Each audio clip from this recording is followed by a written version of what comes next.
But it all starts here today, just outside Marseille, here on the plateaus of Provence, circuit Paul Ricard, where we have had very unseasonal weather. It's about 10 degrees and raining steadily as it has been all day long.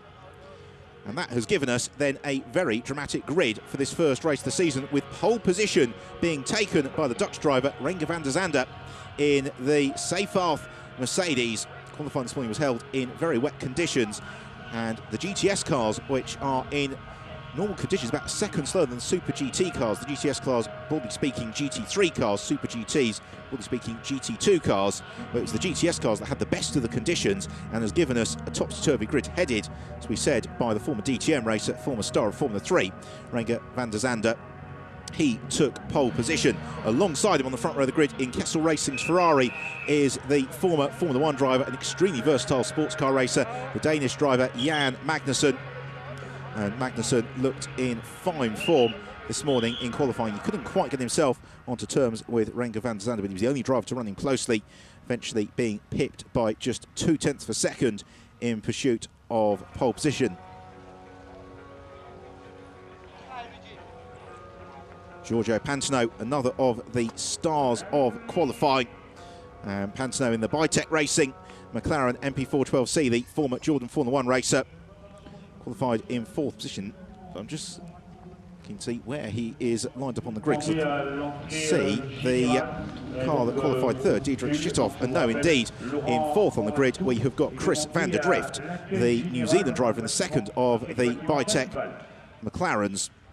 Van der Drift making a return to racing after a couple of seasons of infrequent appearances after his massive accident in the Super League Formula back in 2010, but a former single-seater champion in the International Formula Masters. Van der Drift was just a couple of tenths of a second away from the pace of teammate Pantano in qualifying. Enzo Ide, the Belgian driver, lining up in the GPR Racing Aston Martin, a car that we saw at the very tail end of last year. And Ide really surpassing expectations in terms of the pace that he was showing a little bit earlier on today, as the rain unfortunately begins to sweep in. Then it was Kirill Ledigin who was next up in the Russian Bears Racing Ferrari, the former World Touring Car Championship racer. Ledigin, and yes, looking down there onto the grid, I don't see the car that was 3rd in the time, Diederik Stithoff. He would appear to be a little bit lower down the order, and so that means that then poised to line up in 7th is the Greek driver Dimitris Deverikos in the Auto Orlando Sport Porsche 997 Auto Orlando Sport, one of the world's premier Porsche teams. And that car was looking very smooth and poised in the hands of Deverikos a little bit earlier on in the qualifying period, which has given us the grid then for this first race of the weekend. It's the longer of the races. It's a 70-minute race. There is a mandatory pit stop, and that must come between 28 and 42 minutes within the race. So essentially the middle segment of the race, when the teams must come in, they must have the driver change, and they'll be free to race through until the checkered flag. It will of course be a rolling start as ever in the International GT Open, and the grid begin to clear now, as the cars will then set off on the formation lap around the Paul Ricard circuit. Wonderful to see so many different marks represented to the fore of the field, and we do have a very, very diverse grid for the first race of the year in the International GT Open. And this then is how they line up, with in pole position Renger van der Zande, alongside him Jan Magnussen, then Giorgio Pantano and Chris van der Drift. Row 3, Enzo Ide and Kirill Ledigin. The 4th row of the field, Dimitris Deverikos and Nikola DeMarco. Then Roman Mavlanov and Matteo Beretta. Team Ukraine's Andriy Krugluk heads up the inside row 6 alongside Jack Clark. Then Diederik Stithoff, the first of the Super GTs, on row 7. Row 8, Andrea Montoni. Watch him coming through the field as the race progresses. The same goes for Miguel Ramos, who lines up in 18th position. Archie Hamilton, a star of GTS last year, moves up to Super GT. He lines up in 19th. Sander Taukanitsa and Wolf Nathan on the penultimate row of the grid, and then the pack completed by Duncan Cameron and Jackie Camp. 24 of them in all. They're off on this formation lap around the high-tech test track that is the Paul Ricard circuit, which has always been at the forefront of motorsport technology. When it was originally built in the early 1970s, it was seen as being incredibly innovative by actually having a distinctive pit lane from pit wall. Also had state-of-the-art pit garages. Well, that has continued with the current developments of the circuit. The pit boxes the teams use, absolutely luxurious with inbuilt offices, and you can see this very dynamic approach to runoff areas with the blue and red stripes to the edge of the circuit as we go in car with one of the Bi-Tech McLarens, and that is Giorgio Pantano lining up in third position. Pantano, who has had such a successful and diverse career, and really it's often felt that it's a great shame he never really quite broke into Formula 1. Former GP2 champion back in 2008. He raced for Jordan in Formula 1 back in 2004, and in the last couple of years he has been trying to break into IndyCar racing.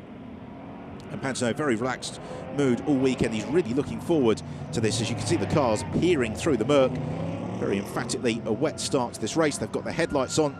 Maserati pace car leads them around. And then we will have 70 minutes of racing. It's about to get underway. We're just explaining about the runoff areas. Those blue strips are ultra high grip tarmac, which slows the car down if they run off and wide, and then the red strips that you'll see on some sections of the circuit are even higher grip and abrasive tarmac surface, and that more likely than not will necessitate a new set of tyres. What that serves to do then is ensure that the cars, when they go off in all possible, where possible, don't actually come into contact with anything solid, but the drivers do get punished for making a mistake. And that means that often, well, it makes Paul Ricard, first of all, the perfect venue to start the season, but it also means that we generally get to see lots of wheel-to-wheel racing because the drivers are able to focus fully on their rivals rather than worrying about the consequences maybe if they were to run wide at specific corners. So they arrive then into the last stage of this formation lap, going through turn 11. They're into the very tricky technical sequence. We'll bring them through to complete lap in car once more with Pantano on the tail of Jan Magnussen's Kessel Racing Ferrari. Magnussen already getting into formation alongside the bright orange Seyfarth Mercedes of Renger van der Zande.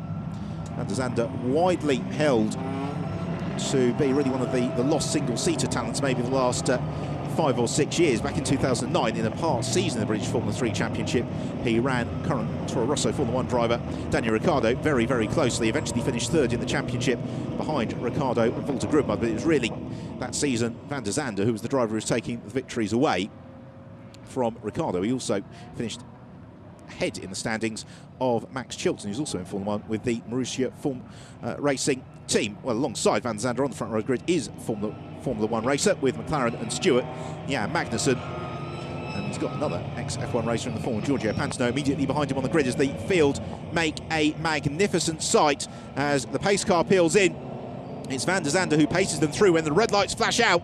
The 2013 International GT Open season will be upon us as the field all form up as the lights go green, and away we go. Who's going to get the jump as they sprint towards the first turn? It's a little bit difficult to tell with all the headlights peeking through the murk. They're 4 wide as the Russian Bears Ferrari's made a superb start, and that is Kirill Ladigin who it is leading into the first turn. Then it's Jan Magnussen in second position, the 2 Bi-Tech Ferraris in third and fourth, and then Enzo Ide who's come up into fifth. Rengo van der Zande has been shuffled all the way down to sixth, and it's Pantano who is the driver in third, so the foremost of those McLarens. And the McLaren of Pantano looking to the inside, maybe, of Jan Magnussen. Can he squeeze through? No, he can't, and that leaves him vulnerable then to challenge from his teammate Chris van der Drift around the outside line as they squeeze through turn 5, all looking very, very congested. Now, in terms of the big differences between the GTS and Super GT classes, one of the major ones is the GTS cars run with ABS braking. The Super GTs, like that number 3 car of Andrea Montermini with Lord Bucklaw's Ferrari 458, do not. In these wet conditions, that can sometimes play into the hands of the GTS cars. Serene car with Giorgio Pantano pounding down the Mistral straight for the first time. As you can see, Pantano cannot see an awful lot. He looks to duck out from behind the sprays. We see a challenge to lead the race, and it's Chris van der Drift who takes the lead away from Kirill Ladigin, but he runs very wide, rejoins still to the fore of the field. Jan Magnussen also trying to pick his way past that Russian Bears Racing Ferrari as they all safely, albeit with a couple of them running a little bit wide, work through that chicane that bisects the Mistral Straight. So it's Van der Drift who leads. Does he still lead by the time they arrive into competition? No, because that is a superb move from Kirill Ladigin, who takes the lead of the race away from Chris van der Drift as this leading quartet, really, of Ladigin in the Ferrari. Then we've got the 2 McLarens of van der Drift and Pantano, and then the Kessel Racing Ferrari of Jan Magnussen trying to break clear of Enzo Ide, who's next along in 5th in the yellow and white GPR Racing Aston Martin. So they are working towards the end of this first lap of the race, and then looking to recover from 6th position is the pole sitter Renke van der Zande in the safe path Mercedes. Also, he's got Dimitris Tverakos in the Auto Orlando Sport Porsche right up onto his tail as well. So this leading group, all very, very tight as they head into turn 13. They'll have the very, very tight right-hander, turn 14, that brings them out and on to complete the first lap of the race. Is running wide is Pantano, and that could be the opportunity for Jan Magnussen to try and squeeze through. It's not. In fact, Magnussen could be under attack here from the Belgian driver Enzo Ide. Ide, who was 14th in last year's GT1 World Championship. Has he been able to find his way through? We'll eventually see when they emerge from the Merc. Not quite, because Magnussen very, very late on the brakes of the Kessel Racing Ferrari, but Ide holds his nerve and elbows his way through. So up into 4th goes Enzo Ide, down to 5th. Yeah, Magnussen is at the front of the field. Kirill Ladigin and Chris van der Drift engaged in a titanic scrap here. Well, the Russian Bears Ferrari of Kirill Ladigin has been looking good all weekend, but I think it's probably coming as a surprise to most people in the paddock to see Ladigin going this strongly in the early stages of the race. Ladigin, who was 11th in last year's FA GT3 European Championship. And the year before that, he was champion of Russian national motorsport in the Lada Granta Cup. And that came on the heels of a somewhat curtailed campaign in the World Touring Car Championship. We go back in car with Giorgio Pantano in 3rd position. The ball of spray you can see just up ahead of you is the fight for the lead of the race. Pantano trying to peek his way through the Merc, hits the braking zone as we go side by side for the lead, and Ladigin maybe a little bit later on the brakes than van der Drift, who's asking all the right questions. Enzo Ide moves up into 3rd position, looking to fight back immediately as Giorgio Pantano goes side by side with Ide as they almost make contact coming off the Mistral straight. It's also side by side between the two race leaders as they sprint towards the Courbe du Cygne, but it is Ladigin who's just got his nose in front of van der Drift. Pantano likewise has withstood the challenge of Enzo Ide, and Jan Magnussen, who is probably the most experienced of this group, is maybe deciding the sensible thing to do is just watch and wait and see how the race unravels. He has then got Renger van der Zande right up to his tail, and also Dimitris Tverakos, the Greek driver, is next along. Then we've got Nicola Di Marco in 8th, Matteo Beretta in 9th, and Roman Mavlanov in the 2nd of the Russian Bears Racing Ferraris. Rounds out the top 10, but this leading quartet giving us a superb fight ahead of the field. And then we've got now a nice 3-way tussle that's beginning to brew up for 5th position as well. Two Bitech McLarens asking all the right questions, but at the moment they're sandwiched by the Ferrari, and the Aston Martin. Enzo Ide in particular is looking particularly feisty as they head around turn 14 and on to complete the 2nd lap. What's already been an exhilarating start to the race, and indeed the season of the International GT Open, as the water streams off the race leaders, and it is getting progressively wetter here at Paul Ricard. Pantano has to just cover the inside line, disabuse Enzo Ide of any ideas that he had about maybe gaining a place, but moving up into 6th position on the brakes in turn 1, Dimitris Tverakos, the Greek driver. This has been a very strong start to the race for Dimitris Tverakos, who's previously raced with success in the International GT Open, as diving through and taking 3rd position is Enzo Ide into turn 3. Lovely move on Giorgio Pantano. Pantano looks to fight back as we go in car with him. It's all going on around him, because we've also got Jan Magnussen, who's trying to dive to the inside, as we saw from the last outboard shot. And is Magnussen there? I think he could well be, because Pantano is drifting to the outside line. We drop back instead to the fight that's ongoing for 6th position. Let's take a look once more at that move from Enzo Ide to the inside of Giorgio Pantano. Pantano immediately looking for the switchback, crawling around all over the tail of Enzo Ide.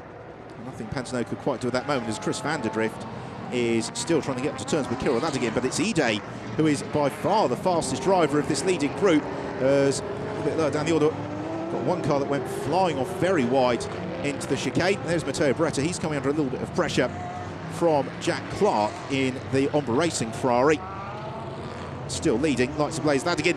Do we have a change for 2nd? Chris van der Drift comes under pressure from Enzo Ide into the Courbe du Cygne. No way through there, and as a result it means that Ide in turn has got some questions asked of him by Giorgio Pantano. Jan Magnussen has decided that looks like fun and he wants to join in the party. Then we've got the fight ongoing for 6th between Dimitris Tverakos and Renger van der Zande. What can Ide in that yellow and white Aston Martin do about the Bitech McLaren of Chris van der Drift? Nothing, as they jinked through turn 13, rather turn 12. Van der Drift, he'd really just like Ide to settle in behind him so he can think about trying to close in the race leader, Kiro Ladegim, as Van der Zande would appear to be anxious to move back up ahead of the Auto Orlando Sport Porsche as they complete the third lap of the race. Already almost 8 minutes into it, 62.5 minutes left on the clock, and Ladegin's advantage over Van der Drift was 0.8 of a second as they completed the lap, so it's still the Russian flag liveried Ferrari of Kiro Ladegin that leads the way. SMP Racing Russian Bears car, as he tries to pull clear of Chris Van der Drift. Now, have we seen a switch between Pantano and Magnussen? It was Magnussen who dove to the inside of Giorgio Pantano. I don't know whether or not that move was successful, because Pantano over the line, according to our timing screen, had his nose just in front. Yes, and there's Giorgio Pantano, so he has been able to clamber himself back up ahead of Jan Magnussen. Magnussen, who in his single-seater days was really felt to be one of the most electrifying single-seater talents that Europe had ever seen. Sensational season in 1994 in the British Formula 3 Championship, saw him catapulted to McLaren test driver status for the 1995 season. He also got a race, actually, at Toyota, when Mika Hakkinen had appendicitis before being snapped up for the Stewart team when they came into Formula 1. Well, the rain is steadily worsening here as they head down the Mistral straight into the chicane, and Magnussen outbrakes himself, runs very wide, trying to clamber up ahead of Giorgio Pantano. That brings then Dimitris Tverikos in the Auto Orlando Sport Porsche into the mix. And this is the beauty of multi-mark GT racing, because all these cars have got very different characteristics in terms of stability, in terms of traction, in terms of where they're stronger or weaker on the track. Just to remind you, of course, all these cars ahead of the field then are running in the GTS class. The first of the Super GT cars, Dietrich Schisshoff, is currently down in 12th position. Andrea Montermini is in 14th, and Miguel Ramos in 15th. As Ladegin really trying to get the hammer down and pull clear of Chris Van der Drift, sliding the car.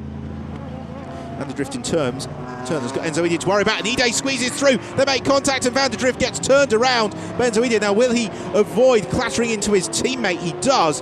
And Chris Van der Drift, I suspect, will have a conversation there with Enzo Ide afterwards. It was the slenderest of contacts, but given how slippery it is, the Bitech McLaren went round several times. It means that Enzo Ide is up into second position. Third is Giorgio Pantano. Fourth, Jan Magnussen, and Chris Van der Drift spinning some way down the field as this leading group begins to come together on itself once more as they complete the fourth lap of the race. We are 10 minutes into this one, so 60 minutes remaining, and Kiro Ladegin has taken advantage of all of that to pull some 2.7 seconds clear at the very head of the pack. The fight then really is the one for second position, although it'll be interesting to see what Enzo Ide can do about closing in on Ladegin now that he is clear of Van der Drift. Then in third, we've got this fight between the Bitech McLaren of Giorgio Pantano and Jan Magnussen and the Kessel Racing Ferrari. A pair of them, though, got Auto Orlando Sport Porsche of Dimitris Tverikos right up onto their tail, and then Renger van der Zande in the Seyfarth Mercedes, although he's dropping back and actually coming under pressure from the Kessel Racing Ferrari of Nicola Di Marco. So electrifying start to this race. Plenty of battling going on throughout the field. And the closest one at the moment is probably the one for third position. Right, let's take a look at this again. Unmistakably contact, then another contact. That was sufficient to pitch Van der Drift into a spin. Great evasive action from Giorgio Pantano and Jan Magnussen as Van der Drift span between the pair of them. So we head in car with Giorgio Pantano. Now, will Jan Magnussen appear from either side? Let's see. No, he won't. Magnussen, for the time being, I wouldn't say he's content to follow in the wheel tracks behind Pantano, but he's just piling on the pressure, and he could have a run here on to the second half of the Mistral Straight. Pantano slithered a little bit wide, and that might be just the opening that Jan Magnussen needs. In the meantime, Ladegin leading from Enzo Ide.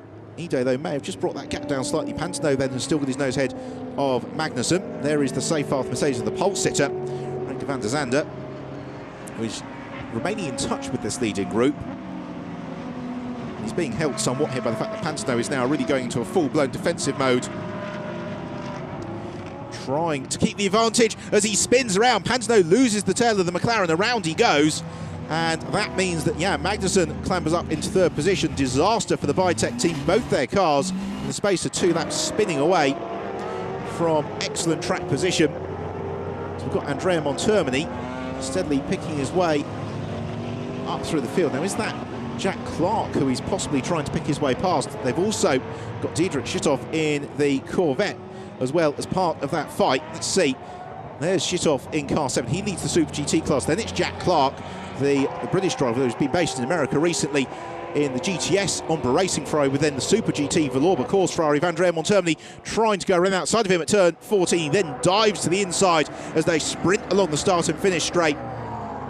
Complete the 5th lap of the race, but no way through at the moment for Montermini. And Jack Clark, who raced for 3 years in the FAA Formula 2 Championship, including a race win at Brands Hatch, knows a thing or two about defensive driving, but he can't keep Montermini behind him and actually touches the curb. That means that he loses ground as well to Andriy Kruglik, in that man in the Ukrainian racing Ferrari 458. And Clark squirms his way back onto the track and through the murk. There is a very good battle going on for the lead Super GT class, as we see once more. Giorgio Pantano, ambition with the right foot, overtook the adhesion of the rear wing, and around goes the Mclaren. Pantano, though, recovered across the line in 9th position. Chris van der Drift, by the way, has come through, so he is showing us 24th in our timing screen, but he's utterly out of contention, which is a great shame as the weather ever worsens.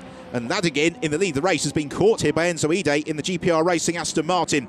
So first and second coming together very nicely as we see Chris van der Drift sadly limping to the Bitech pit box, and it would appear as if that is the day done for the New Zealand. So it means that we're not going to see Luis Razia on the wheel of the car. Razia, of course, who lost out at the very last minute